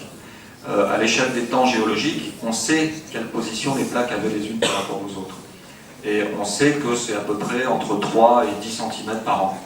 C'est très très peu, c'est pour ça que ça ne se voit pas. Mais à l'échelle du million d'années, ça fait entre 30 et 100 km par an. Et donc, au lieu d'appuyer, on a des modèles en fait qui permettent d'avoir la géographie de la Terre à l'époque des dinosaures, à l'époque d'avant les dinosaures. Et donc, on est allé voir nos collègues géophysiciens, géologues, en leur disant, s'il vous plaît, au lieu d'appuyer sur moins 250 millions d'années et avoir une carte de la Pangée de l'époque, est-ce qu'on peut avoir une carte de la Terre à plus 10 millions d'années ? Donc ils ont bidouillé leur logiciel, tout ça, puis ils ont cliqué sur plus 10 millions d'années, et on a eu notre carte, en gros notre plateau de jeu, pour pouvoir poser ensuite nos écosystèmes. J'ai pas été trop long, ça va ? Alors celle-là, cette reconstitution-là, elle est sympa parce que on est sur la côte, on est sur un écosystème un peu côtier entre ciel et terre, avec des plantes, parce qu'on n'a pas fait, contrairement au titre du bouquin, que des animaux dans le futur, on a réfléchi aussi aux plantes. Alors les plantes, par contre, là on s'est vraiment creusé la tête, parce que quand vous regardez toute cette évolution des plantes, tout a presque été exploré en termes de bricolage évolutif dans les plantes. Vous avez des trucs qui sont arborescents, typiquement des arbres, c'est ce qu'on voit autour de nous. Vous avez des trucs lianescents, c'est-à-dire des végétaux qui vont profiter des structures arborescentes pour vivre. Vous avez même des structures épiphytes, c'est-à-dire qui vont se plaquer en fait sur les troncs ou dans les branches pour se développer. Vous avez des trucs qui ne poussent pas, entre guillemets, qui restent à l'état presque de germe et qui vont se balader, qui vont faire le tour de la planète. Vous avez des végétaux parasites d'autres végétaux. Vous avez de la communication chez les plantes aussi, contrairement à ce qu'on... Parce que pour nous, une plante, ça bouge pas, ça parle pas, alors que ça bouge parce que d'une part ça croît, mais ça peut aussi communiquer avec une autre plante au niveau du système des racines. On appelle ça la rhizosphère. Dans une forêt tropicale humide, quand il y a des changements de milieu de vie, c'est enregistré par la rhizosphère. Par exemple, s'il y a une baisse drastique d'azote suite à une mine où on exploite l'or, par exemple, en Amazonie, qui balance en fait dans l'environnement beaucoup d'arsenic ou de cyanure ou je sais plus quel poison pour la vie et pour les plantes en premier, les racines vont enregistrer le taux qui augmente de cet élément dans le sol et vont dégager par molécules chimiques des signaux qui vont dire aux autres racines qui sont interconnectées: attention, il y a un truc méchant qui arrive. Préparez-vous, poison, danger. Je schématise bien sûr, mais ça se passe grosso modo comme ça. Donc les plantes, c'est plus vivant finalement qu'on pourrait le penser. Et nous, on a eu du mal de faire du nouveau quand on a observé toute cette belle et ingénieuse finalement phytodiversité chez les plantes. Oui, comme Sébastien vous l'a dit, c'est vrai qu'au niveau des plantes, on a eu pas mal de mal à imaginer des plantes dans le futur. Tout comme les insectes aussi. C'est vrai que les insectes n'ont pas tellement évolué en l'espace de 350 millions d'années. Donc on a eu beaucoup de mal aussi à imaginer des insectes dans 10 millions d'années. Il y en a quelques-uns, mais on n'a pas cherché à trop développer les insectes. Par contre, ce qu'on a essayé de faire aussi, c'est essayer de créer des symbioses entre des plantes et des animaux. Là, par exemple, vous avez une symbiose entre un petit oiseau, c'est un oiseau du futur. Son ancêtre contemporain, enfin son contemporain, c'est le colibri. Donc là, vous voyez par exemple deux cosimas. Je vais faire un zoom sur l'image. Voilà, il y en a un là et l'autre est là. La plupart de ces petits cosimas sont inféodés à une plante, c'est-à-dire en fin de compte, ils habitent sur une seule plante, ils y sont quasiment à vie. Il y a un échange qui se passe entre les fleurs, la plante et l'animal. Et le petit cosima, donc cette espèce de petit oiseau-là, est absolument inféodé à sa plante, donc il la protège, il s'en occupe, il la soigne. En contrepartie, il a le nectar, et il a aussi la protection. Mais comme les cosimas sont tellement territoriaux, c'est qu'ils ne se supportent pas entre eux. C'est que celui qui est à votre droite et celui qui est là, là pour être sûr que c'est baston assuré, quoi. Donc celui-ci c'est un jeune mâle, et celui-ci c'est un mâle qui a déjà pris territoire de cette plante-là depuis très longtemps. Et à chaque fois qu'on a essayé de faire un visuel comme ça, il y a toujours une histoire à raconter. Par exemple, les mâles cosimas, eux, donc, sont inféodés à une seule plante, sont tout petits, alors que les femelles, elles, sont nomades, un peu plus grandes. Elles vont choisir le mâle le plus beau, celui qui entretient le mieux son arbre, et celui qui chante le mieux. Et c'est avec ce mâle-là qu'elle va grimper sur l'arbre, j'entends bien, et ils vont se reproduire. Et c'est le mâle qui va s'occuper des petits. Un peu à la manière des hippocampes aujourd'hui. La forêt est là. Et là, dans cet écosystème-là, on sent qu'il fait chaud, il fait sec. On est dans un désert, mais pas n'importe quel désert. Un désert qui n'existe pas encore aujourd'hui, mais qui est pressenti et modélisé par la tectonique des plaques. C'est le futur désert méditerranéen. Pourquoi? Parce qu'en fait, l'Afrique va continuer sa lente migration vers le nord, qu'elle a déjà commencé depuis avant les Alpes. Les Alpes aujourd'hui, c'est la résultante de la collision, alors on parle de collision, mais en fait c'est très lent, hein, de la collision, ok, on conserve le terme, entre l'Afrique et la plaque eurasiatique. Donc ça fait les Alpes d'un côté, mais de l'autre côté de l'Asie, ça fait quoi, chaîne de montagne? L'Himalaya. Et donc l'Afrique va continuer en fait de rentrer un petit peu avec l'Europe, et la mer Méditerranée va lentement en fait disparaître. Donc à la place, on a imaginé cette espèce de Méditerranée en cours d'assèchement, un petit peu comme la mer Morte, où il y a beaucoup de sable, il y a un climat très aride, et donc avec des petites formes de vie sympas qui sont inféodées à cet écosystème. Alors, là, vous êtes en milieu côtier, on a des trucs qui ressemblent clairement à des iguanodons. Vous connaissez les iguanodons? Ce sont des dinosaures en fait bipèdes, très proches des Parasaurolophus. Vous connaissez les Parasaurolophus? Je suis sûr que vous connaissez le Parasaurolophus. C'est celui qui a l'espèce de corne, là. Enfin de trompette. C'est la même famille en fait. Et là, Marc s'est, je pense, un petit peu inspiré de cette famille de dinosaures qu'on appelle les iguanodontidés. On n'a pas beaucoup d'imagination finalement. Et il a imaginé en fait des oiseaux qui redeviennent terrestres. Donc il y a régression ou disparition en fait des ailes, et puis qui vont s'occuper en fait de leur progéniture. On voit des petits poussins en fait en contre-jour en bas, au milieu. Mais tout ça, toute cette avifaune, donc cette faune en fait oiseau, est menacée par des chauves-souris. Alors on s'est un petit peu amusé avec les chauves-souris parce que d'une part on aime bien le groupe, et puis d'autre part c'est un des groupes de mammifères les plus diversifiés aujourd'hui.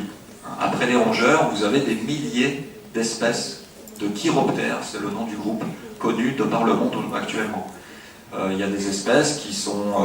alors, elles sont principalement nocturnes, mais nous, dans notre scénario, on a fait beaucoup d'oiseaux, en fait, terrestres. Donc, on a fait un ciel un petit peu vide pour ces chauves-souris qui vont s'adapter, en fait, aux rayons du soleil. Alors, voilà une belle chauve-souris du futur, en gros plan. Je laisse Marc la commenter, il adore. Oui, c'est ce qui m'intéressait beaucoup avec les chauves-souris, les chiroptères en général, c'est que c'est un groupe que j'ai étudié pendant pas mal de temps, et c'est vrai qu'à chaque fois que je voyais des chauves-souris ou des groupeurs de chauves-souris contemporaines d'aujourd'hui, ils ont vraiment des têtes qui sont vraiment des têtes d'hallucinés. C'est même pas hallucinante, c'est des têtes hallucinées. Et c'était pas difficile pour moi de faire une synthèse, toujours sur l'approbation scientifique bien sûr, de ces animaux-là qui sont vraiment très particuliers. La plupart des gens ne les connaissent pas trop, ou même pas du tout, mais lorsqu'on se penche un peu sur ce groupe-là, on se rend compte qu'elles sont vraiment magnifiques. Alors c'est vrai que ça peut prêter à sourire, c'est vrai que quand on voit cette tête-là, c'est vrai que ça fait plutôt rigoler, mais je n'ai pas inventé grand-chose là pour le coup. Ce qu'on a plutôt inventé, ou qu'on a un peu changé, c'est leur mode d'écolocation et aussi leur mode de locomotion, tout simplement. Donc celui que je vais vous montrer, qui a une tête plutôt sympathique, je trouve, lui par contre il est tout petit, il est minuscule, il vit en forêt, il a des couleurs assez criardes. Comme vous le savez, les animaux qui vivent dans les récifs coralliens ou qui vivent dans les forêts subtropicales ou tropicales humides peuvent se permettre le fait d'avoir beaucoup de couleurs puisqu'ils peuvent se cacher rapidement. Alors que les animaux qui vivent dans le désert ou les steppes ou les toundras doivent avoir automatiquement un camouflage quasiment mimétique pour ne pas se faire remarquer par les prédateurs. Donc lui est tout petit et extrêmement coloré, qui se fout complètement des prédateurs. D'ailleurs, il y a qu'à voir sur sa tête. Et celui-ci que je vous ai montré juste avant, celui-ci c'est le plus grand. Celui-ci, je crois qu'envergure, il fait 12 mètres, je crois. 14, je crois. On a réfléchi à des formes géantes, bien sûr, hein, parce que ça nous plaît aussi, mais pas que du géant, parce qu'on parle souvent des grandes formes des dinosaures, et on pense, à force de trop en parler, que tous les dinosaures étaient géants, alors que 80% des dinosaures ne faisaient pas plus de 2 mètres de haut. Mais là, on a fait quand même des formes géantes, 14 mètres d'envergure pour cette chauve-souris du futur. Alors vous allez me dire, mais c'est n'importe quoi. Ben, c'est n'importe quoi, pas tant que ça, parce que je ne sais pas si vous connaissez, je continue mon paléo-quiz, hein, le Quetzalcoatlus. Non ? Qui connaît le Quetzalcoatlus ? Ça s'écrit comme ça se prononce. Hein. Très bien là-bas. Tu connais combien de mètres d'envergure? Non, quand même pas. 12. 12 mètres d'envergure. C'est un ptérosaure. Un ptérosaure, c'est un reptile volant qui évoluait, qui vivait dans le ciel à l'époque des dinosaures. 12 mètres d'envergure, on a poussé à 2 mètres de plus. Bon, c'est pas... Alors, ça implique quand même un allègement de la structure osseuse, parce que plus vous êtes lourd et moins vous pouvez voler. Ou à contrario, plus vous êtes grand et volant, plus vous devez avoir en fait un squelette allégé.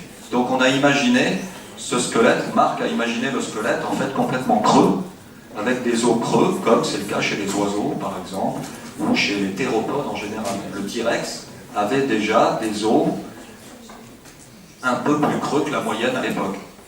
Pourquoi? Parce que le T-Rex appartient à la famille des théropodes dans laquelle on met les oiseaux. Donc on a essayé à chaque fois, si vous voulez, de réfléchir à ce qu'on faisait en essayant de caler la forme, la taille, mais aussi la physiologie de l'animal.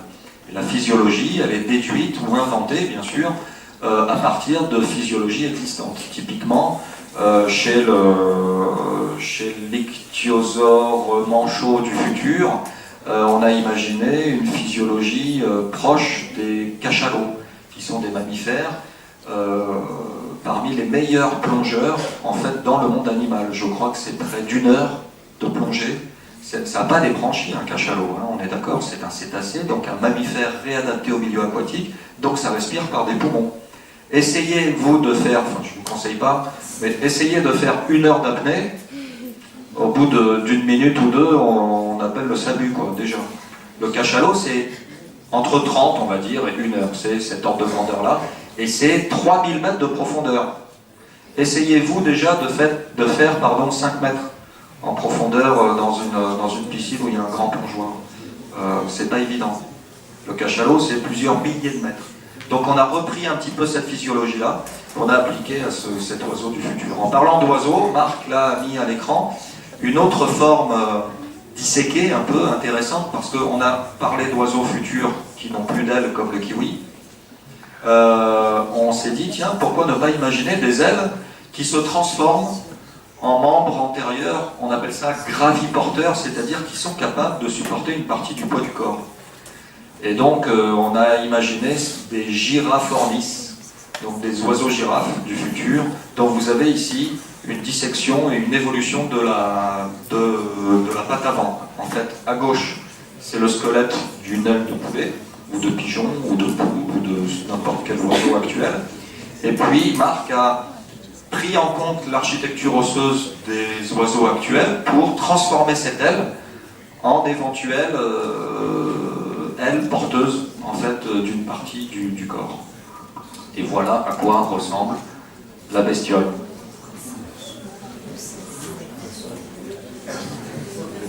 Oui, à vrai dire, c'était un peu un piège, parce que c'est vrai que on a travaillé pendant 15 ans sur ce projet, comme tout à l'heure je vous l'ai dit, mais c'est vrai que, bon, Sébastien travaille par ailleurs, etc. Mais c'est vrai qu'à chaque fois qu'on a travaillé là-dessus, c'est qu'on travaille toujours très sérieusement, mais sans jamais se prendre au sérieux. Et là-dessus, par exemple, c'était un piège que je lui ai tendu, c'est que la première planche que je vous ai montrée, je lui ai envoyé ça, et je me suis dit, là, s'il s'en sort, il est balèze. Et je lui ai absolument rien dit de plus. Et à partir de ça, il a commencé à créer toute l'histoire de l'animal. C'était vraiment un piège que je lui tendais là, parce que là, il fallait vraiment s'en sortir quand même. Et il s'en est bien sorti, donc c'est bien. Donc ces arguments m'ont permis de finaliser la bestiole, qui donne ça. Donc là, vous avez le mâle, la maman, les petits, etc. Les chaînes de croissance, et l'œuf. Là, vous avez le mâle. Et il doit y avoir un poussin, voilà, ça c'est un poussin. Un poussin d'1,50 m. Oui, c'est un poussin d'1,50 m, c'est un gros bébé quand même. On a pris un petit peu le modèle de la girafe qui est malheureusement sur la liste un peu des espèces menacées ou des espèces trop dépendantes un peu de l'homme aussi, parce qu'on voit plus aussi de girafes dans des parcs naturels ou dans des zoos même que vraiment dans la nature. Donc on s'est dit on va utiliser les oiseaux encore une fois comme remplaçants des girafes actuelles.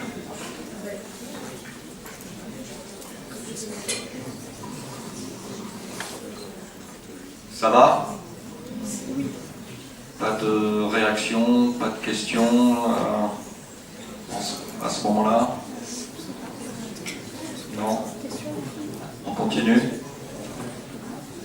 Alors, on va vous poser la question maintenant, on va se reposer un petit peu, nous. Vous allez nous dire de quelle espèce actuelle cette bestiole-là est issue. Alors déjà, c'est quoi? Un mammifère, un oiseau, un amphibien, un reptile? Un oiseau, c'est clair. Pourquoi? Parce qu'il a des plumes. Ok. Après...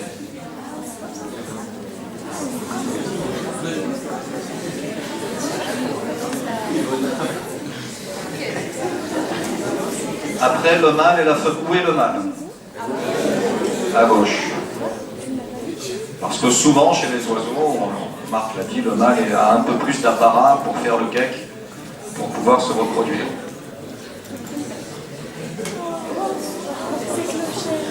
Ça c'est la chauve-souris.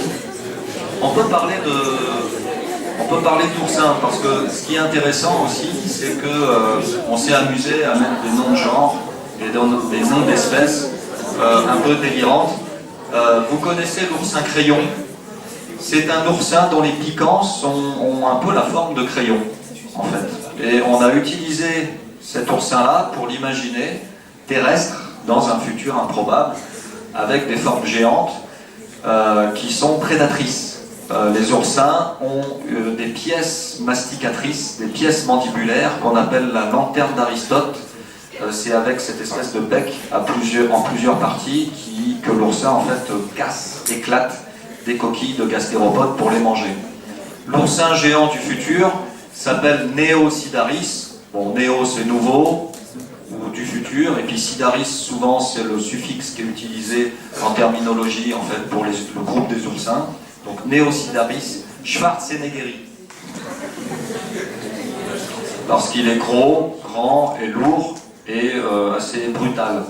Et il y a des espèces à côté qui sont plus petites et plus graciles qu'on a appelées brucellei. Donc on vous laisse imaginer en fait la rencontre entre Schwarzeneggeri et brucellei qui provoque des étincelles. Et ces modifications des piquants ont généré aussi des modifications du corps. Ça implique aussi, c'est ce qu'on voit au cours du développement de certains oursins, on voit une modification du corps au cours de la croissance. On peut passer d'un corps assez globulaire à un corps un peu plus plat au cours de la croissance de l'oursin. En général, ce qu'on observe chez le grand groupe des invertébrés, qui est un groupe finalement artificiel, c'est que la plasticité, c'est-à-dire cette capacité d'évoluer rapidement ou pas, est plus grande chez eux que chez nous, vertébrés. Donc on en a profité pour imaginer des espèces un petit peu délirantes, quoi, parfois. On s'est amusé aussi. Ah, ça c'est sympa aussi. Oui, comme dit Sébastien, ça c'est sympa, ouais. Ça c'est assez sympa, effectivement. Ce sont des oiseaux qui ont opté pour des mœurs similaires à ceux des fourmis actuelles ou des termites actuelles. C'est-à-dire que c'est une hiérarchie pyramidale basée sur un fonctionnement patriarcal. Donc, quand tout ce que vous voyez en haut, c'est la reine. En dessous, vous avez les œufs. Et après, tout est organisé par caste, un peu comme les fourmis ou les termites. Donc, en dessous, vous avez, je vais zoomer dessus, là, vous avez les nourrices et les ouvrières. Là, vous avez les soldats, donc ceux qui restent dedans et ceux qui sont dehors. Ensuite, il y a les explorateurs, les bâtisseurs, etc. etc. Donc, on s'est vraiment basé sur la construction sociale des insectes sociaux comme les abeilles, les reines ou les fourmis ou les termites. Ce qui est intéressant, ces animaux-là, ce sont des oiseaux qui sont donc des bâtisseurs. Et c'est qu'entre oiseaux de cette espèce-là, ils se font carrément de véritables guerres, quoi. Des guerres de territoire, des guerres de pouvoir. Donc là, vous avez une nourrice, un gros plan sur une nourrice, magnifique nourrice. Et là, il y a une structure interne d'une colonie. Donc comme des loges, avec des couloirs, des évents. C'est vraiment inspiré des constructions des termites et des fourmiliers. Voilà, c'est un close-up sur un soldat. souvent ce qu'on observe, que ce soit chez la taupe ou le rat taupe, le rat taupe, c'est un rongeur, non plus un insectivore à la base comme la taupe, qui est inféodé en fait au milieu souterrain. Quand vous êtes inféodé ou adapté au milieu souterrain, il vous faut souvent un corps en forme d'ogive pour pénétrer un petit peu ces systèmes sous terre. Il ne vous faut pas trop d'apparat, pas trop de plumes ou de poils ou quoi. C'est pour ça que Marc a fait cette espèce de poulet sans trop de plumes. On a conservé des plumes autour de la bouche, autour de la tête, qui sont transformées en organes sensitifs. Parce que souvent, chez les formes souterraines, encore une fois, que ce soit le rat taupe ou la taupe elle-même, on a des formes de cécité. La cécité, c'est des formes presque aveugles qui passent le plus clair de leur temps, c'est le cas de le dire, sous terre, donc qui deviennent petit à petit aussi aveugles. Et donc, il faut remplacer le sens de la vision par un développement d'autres organes, d'autres sens. Donc c'est ce qu'on appelle en fait, en jargon paléontologique, la convergence évolutive. C'est ce qui fait que quand vous regardez un dauphin, un ichthyosaure et un poisson, de loin, c'est à peu près la même silhouette. C'est des formes hydrodynamiques avec des nageoires ou des palettes natatoires ou des rames qui permettent à l'animal de se déplacer dans un milieu donné, que ce soit l'eau, sous terre ou sur terre en fonction de votre architecture, bien sûr. Alors ça, c'est une autre forme sympa. C'est un oiseau, d'accord? On a des espèces de plumes filamenteuses. Et c'est quel genre d'oiseau? Non, c'est pas parce que c'est rose que c'est un flamand. Comptez le nombre de doigts aux pattes. Deux doigts. Quel oiseau actuel a uniquement 2 doigts aux pattes arrière? L'autruche. Ouais. Donc c'est une autruche qui imite un peu le flamand, quoi. En fait. Strutiops. C'est le nom de genre, c'est un petit peu rude comme nom de genre, parce que Strutio, c'est le nom de genre de l'autruche. Et le nom d'espèce, Philippe K. Dick. Est-ce que vous connaissez Philippe K. Dick? Non, c'est un grand auteur de science-fiction. Donc on a voulu lui dédier cette espèce-là. Vous avez vu Minority Report? C'est adapté d'après un roman de Philippe K. Dick.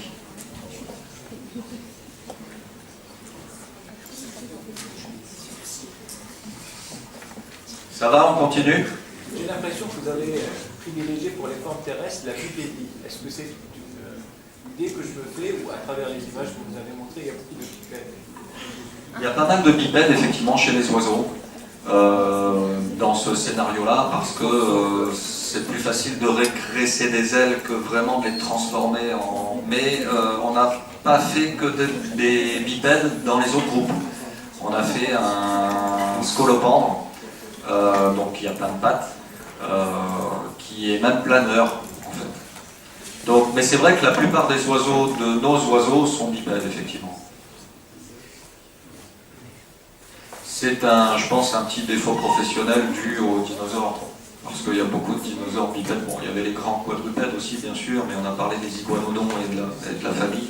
Voilà le scolopendre qui fait à peu près 30 à 40 cm, à peine plus grand que le plus grand scolopendre connu actuellement, qui est en Asie du Sud-Est. On a, Marc a élargi les tergites. Les tergites, ce sont les plaques en fait, qui composent ces arthropodes, les insectes, les scolopendres, les araignées, les scorpions, sont classés dans un grand groupe qu'on appelle les arthropodes. Arthro, c'est l'articulé, et podos, c'est le pied, donc c'est tout ce qui est très articulé. Alors c'est un prédateur venimeux, comme le scolopendre actuel, qui, alors il vole pas vraiment, mais il saute en fait d'arbre en arbre, il plane un peu, il fait un peu du base jump jusqu'à atterrir sur sa proie, qui mord, qui l'empoisonne, et puis ensuite il se nourrit, quoi.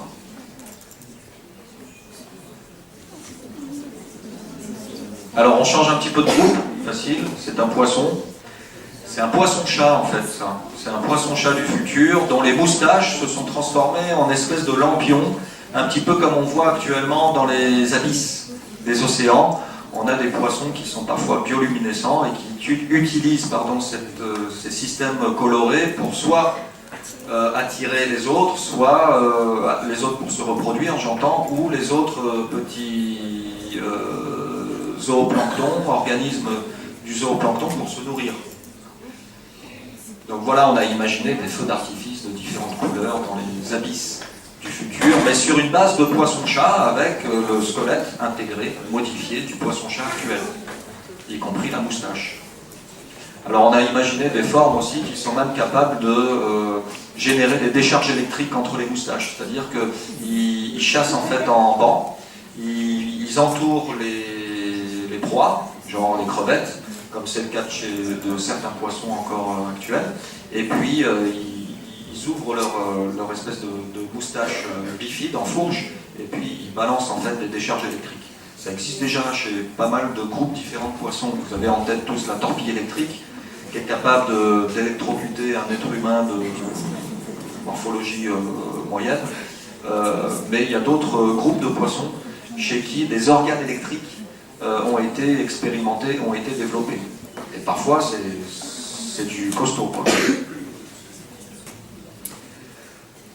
Voilà, on peut peut-être passer aux questions avant d'aller manger, parce qu'on commence à être en phase d'hypoglycémie du futur.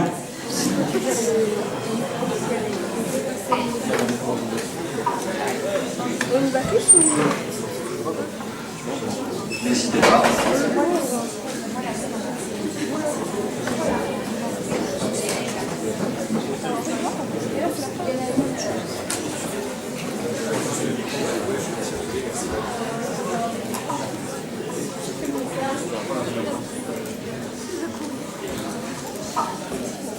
Est-ce que vous allez faire uniquement avec les animaux et les insectes ou vous allez faire aussi les bactéries du futur? Ça fait moins rêver déjà. Alors, très bonne question, parce que c'est vrai que quand vous regardez l'arbre du vivant, vous savez que l'évolution, c'est pas une ligne droite qui va de la bactérie jusqu'à l'homme, hein, on n'est pas le summum de l'évolution, encore moins le summum de la création, mais l'évolution, c'est un arbre buissonnant, très touffu, dont la plupart des branches, finalement, sont occupées par le grand monde des bactéries. Vous avez dans votre corps à peu près entre 1 et 2 kilos de bactéries. Moi aussi, hein, d'ailleurs, je vous rassure. Ça nous sert à digérer, voilà. Elles sont partout, les bactéries. Elles sont dans vos cheveux, quand vous en avez, elles sont dans le sol, elles sont dans l'air, elles existent. Donc on peut se poser la question, finalement, des bactéries du futur.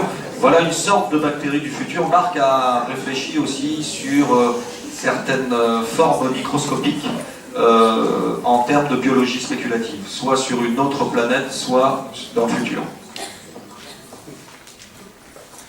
Oui, parce que c'est vrai que pour revenir à la question des bactéries au sens strict du terme, je pense pas qu'on...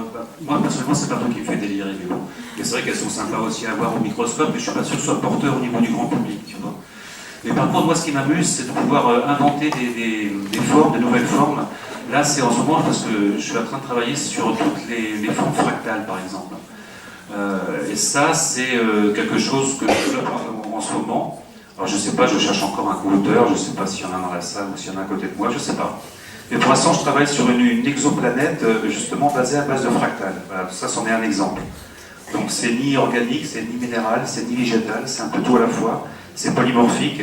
Et le problème, c'est que j'ai beaucoup de mal à les travailler parce qu'il y a plus de 4 dimensions. Donc mon docteur a dit que j'allais mieux, mais c'est difficile à suivre.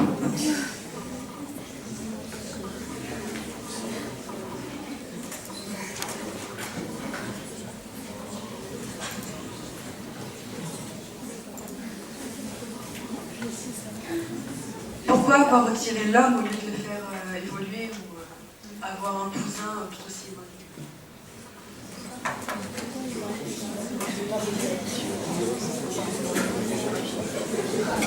Alors, très bonne question aussi. Pourquoi finalement on n'a pas imaginé dans notre jeu intellectuel là l'homo futuralis ou je ne sais pas comment on pourrait l'appeler. Alors pour plusieurs raisons. La première, c'est que ça a déjà été fait plein de fois. Pensez à Barjavel par exemple, pensez à Wells, l'auteur de La machine à explorer le temps. Et puis il y a plein d'autres auteurs de science-fiction qui ont imaginé l'homme du futur. En général, ce qu'on observe d'ailleurs, quand on fait une espèce de synthèse, ça s'appelle une synthèse bibliographique, c'est que vous avez 3-4 grands types d'hommes du futur. Vous avez l'homme du futur sidéral, qui part dans des vaisseaux spatiaux dans le futur et qui va être adapté à l'absence de pesanteur, qui va avoir des modifications au niveau des doigts pour taper plus vite sur l'ordinateur, qui va avoir une réduction de la mâchoire inférieure parce qu'on mange de plus en plus de soupe ou de pilules en fait dans l'espace. Vous avez l'homme souterrain, qui est en général pas très fréquentable. Je pense au Morlock de la machine à explorer le temps. C'est un peu le retour à l'état bestial de l'homme en termes de philosophie. Vous avez l'homme aquatique.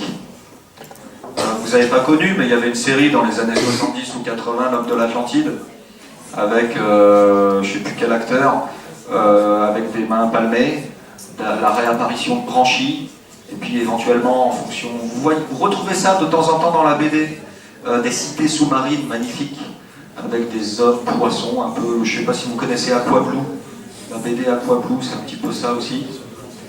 Voilà, donc vous avez des types qui ont déjà été bien avancés par d'autres auteurs, donc on s'est dit, bon, on va passer uniquement aux animaux et aux plantes.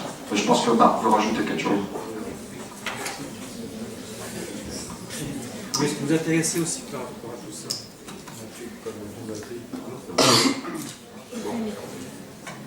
Ce qui nous intéressait aussi par rapport à tout ça, aux animaux du futur, c'est qu'on ne voulait surtout pas placer l'homme au centre de l'univers. L'évolution, c'est un processus constant qui a commencé avant l'homme et qui continuera bien après l'homme. Et donc c'était vraiment très important que les gens s'aperçoivent qu'on n'est vraiment pas au centre de l'univers, qu'on est vraiment de passage sur Terre d'un point de vue purement biologique, d'un point de vue purement évolutif. Et c'était quelque chose de très important pour nous. Alors que si on est placé l'homme dans notre livre, d'abord ça aurait été des tergiversations assez compliquées entre la philosophie, la religion, la politique, tout ça. Enfin moi, je voulais surtout pas en parler. Donc le fait de l'éliminer d'entrée, c'était déjà plus facile pour nous, entre guillemets, par rapport au terrain de jeu qu'on avait choisi. Et puis parce que sinon c'est un autre sujet que de parler de l'homme. Et puis surtout, et je répète, on ne voulait surtout pas, et ça c'est quelque chose qui est très difficile encore aujourd'hui à admettre, placer l'homme au milieu de tout. L'homme n'est pas l'épicentre de l'univers. Et puis aussi, une chose qui est très importante, c'est que, comme vous avez pu le remarquer depuis quelques temps, en plus ça va avec une vitesse assez exponentielle, c'est que l'espèce humaine est quand même très mal barrée ces temps-ci au niveau de la démographie, au niveau de l'écologie, au niveau de l'alimentation. Donc c'était aussi pour montrer la fragilité, c'est que si on continue à faire les conneries qu'on fait en ce moment plus encore, je pense que 10 millions d'années, c'est vrai que c'est un peu long pour nous, mais je crois qu'on peut ramener tout ça à quelques centaines d'années par rapport à l'espèce humaine. Mais comme on ne voulait pas rentrer dans ce genre de polémique, entre guillemets, on l'a automatiquement enlevé du bouquin. Mais reste néanmoins que ça prête aussi à questionnement, à discussion. C'est vrai que là, c'est un scénario totalement hypothétique à 10 millions d'années, mais à votre avis, quelle est la place de l'homme dans les 10 années à venir, dans la centaine d'années à venir? C'est une question vraiment fondamentale à se poser.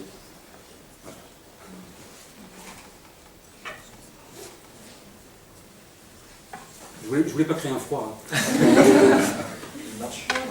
voulais savoir quelles études vous avez fait. Quelles études vous avez fait après le bac? Les études artistiques. Ah, les études. Oui.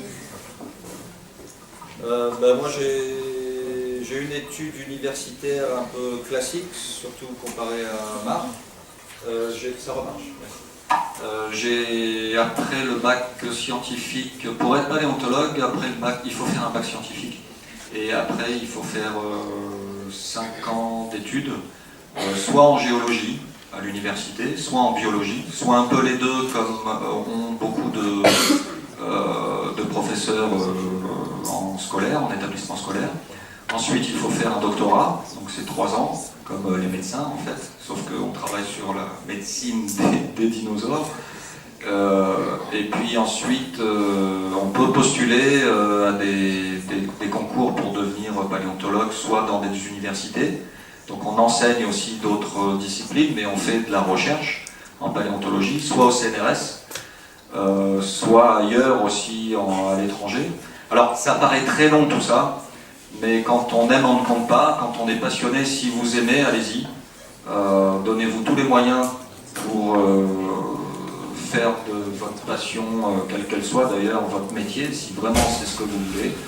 Et puis, et voilà en fait.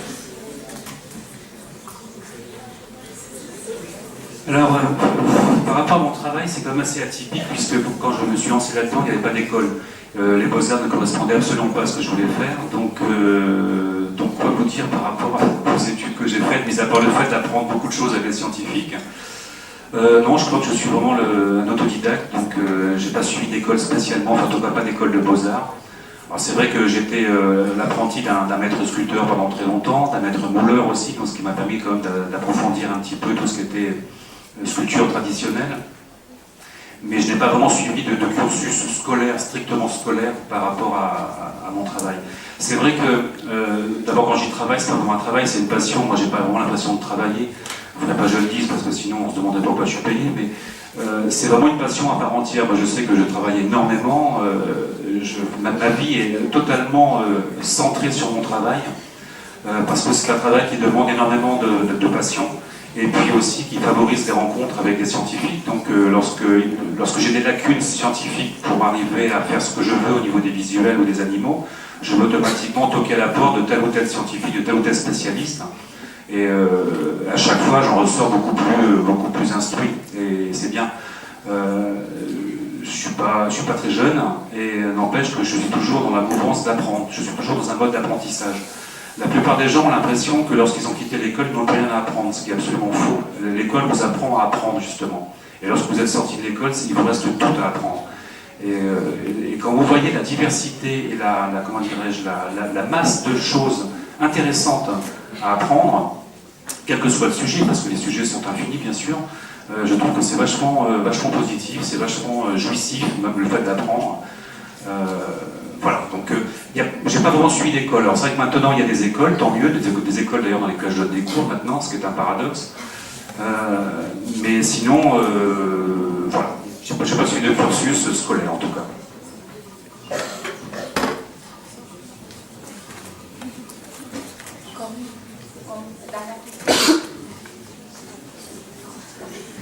Est-ce que vous avez des projets pour l'avenir à faire en commun?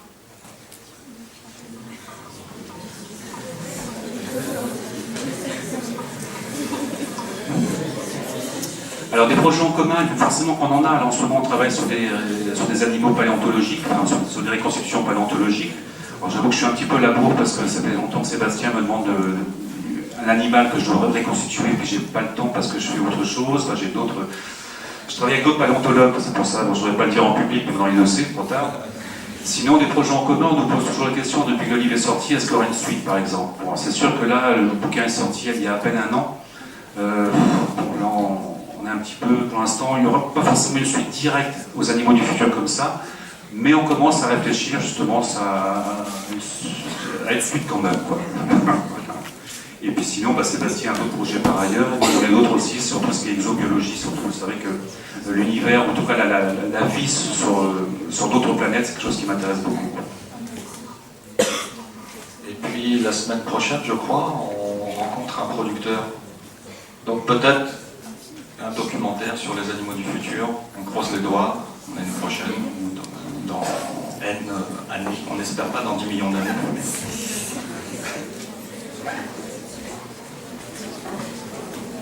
Voilà, merci et bon appétit.